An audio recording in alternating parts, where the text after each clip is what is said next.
Oh man, that means it's empty. Okay, thawed out the frozen hose.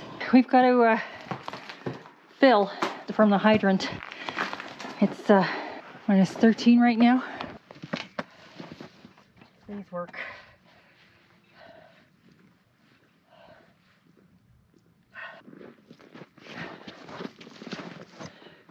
Please work.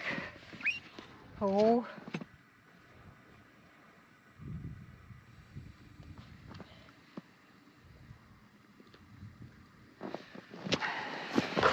Okay, the hydrant worked.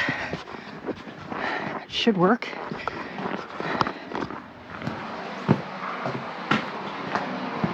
Hear that?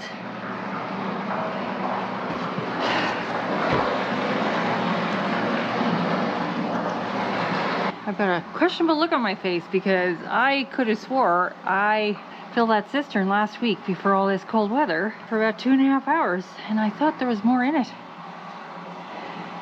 I thought it was at least 3/4 full, and that's what, 1,200 gallons? Shoot.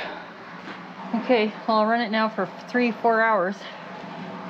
So all that nice warm water from deep down is going to be running through that pipe. That washes away any frost buildup in that pipe there, that silver pipe.